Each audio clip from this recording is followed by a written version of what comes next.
Hello, everyone. This is the first episode.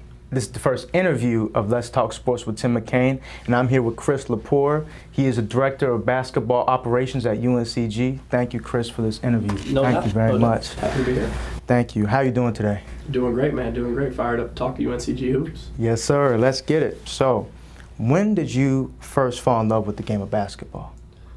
Well, very young. My grandmother bought me one of those little Tykes hoops, and at that point I was really into cars and animals and dinosaurs. And once the hoop came in, it was all ball, and I never looked back.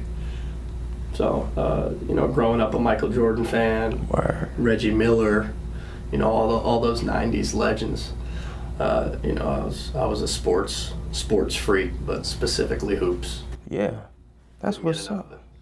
That's what's up, man. So my next question to you is, what made you decide to take your first basketball position? Yeah, well, as a high school player, I didn't play past high school, and I wasn't a very good high school player. I was clumsy because I grew a bunch in high school.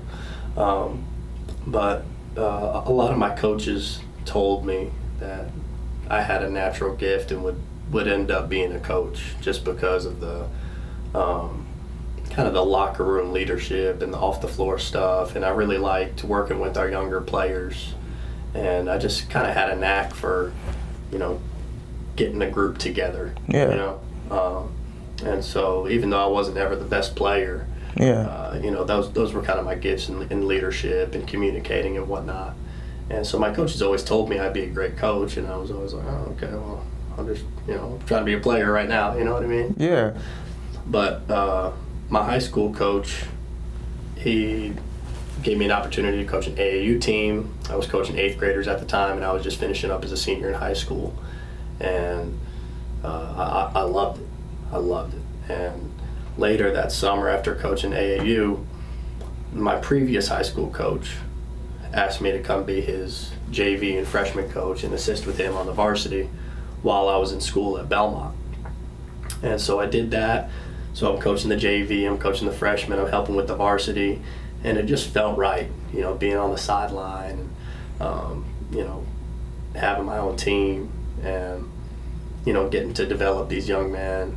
And I just fell in love with it. And obviously from there, Belmont started recruiting one of our players. Yeah. Got to know the staff there. I was already a student there, and I started working with them.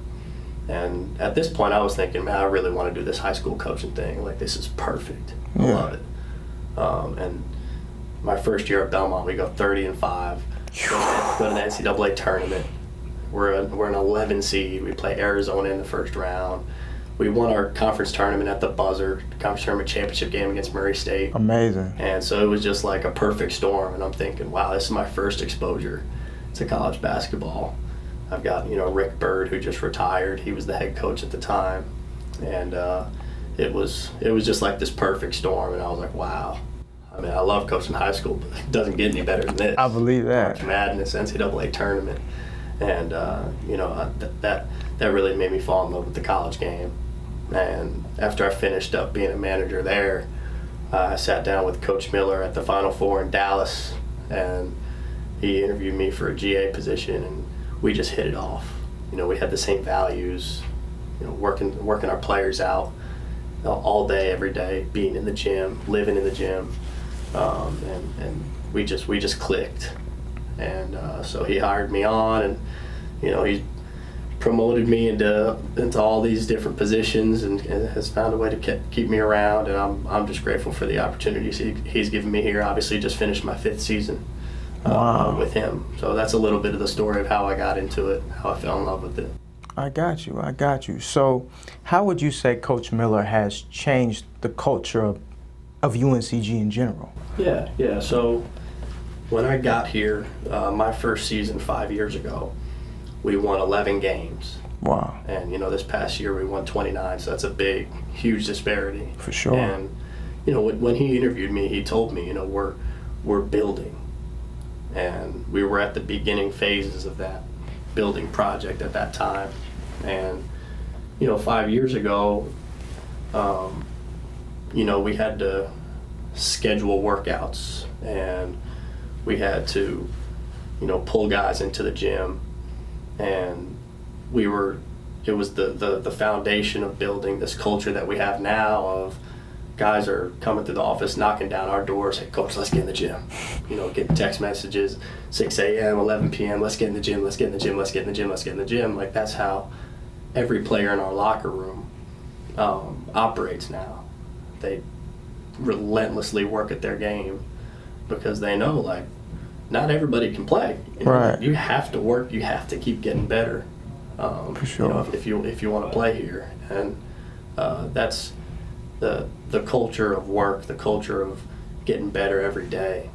That was always Coach's vision, even 5 years ago when we only won 11 games. And he's worked relentlessly at making sure that that's happened. And now it's like, everybody approaches it that way. Everybody comes in 45 minutes before practice to get shots up. They stay 30 minutes after practice to get more shots up. In the off season, they're relentlessly working multiple times a day, trying to put up thousands and thousands of shots, putting hours and hours in the weight room. And Coach has always talked about it as, he simplifies it into one word, which is growth. And 5 years ago, we decided we're going to stop talking about championships. We're going to stop talking about results. We're just going to talk about the process and growing one day at a time. And so we have banners in our locker room now that says, we're a growth program, one day at a time, one drill at a time, one practice at a time. And that's kind of been the philosophy, to build this program. Wow, that's incredible. And the results have obviously see it. followed. We see it. I mean, Wes Miller, to me, just someone who was a alum, I mean, I definitely see the greatness of Wes Miller and of UNCG, the change. I mean, we just went from just a liberal arts school that was passionate about music and film to being somewhat of a sports school. No doubt. And being a person who loves sports myself, I loved it. I loved how much Wes Miller has changed UNCG's culture.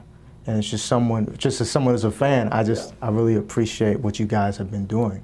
Yeah, absolutely. And you make a good point too. When I got here 5 years ago, there were a lot of East Carolina hoodies around campus, a lot of UNC hoodies, a lot of NC State hoodies.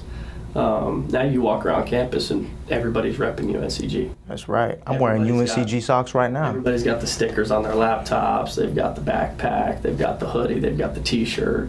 There's so much school pride that's been injected into the student body, and he's gotten in front of every organization and the Greek community, SGA.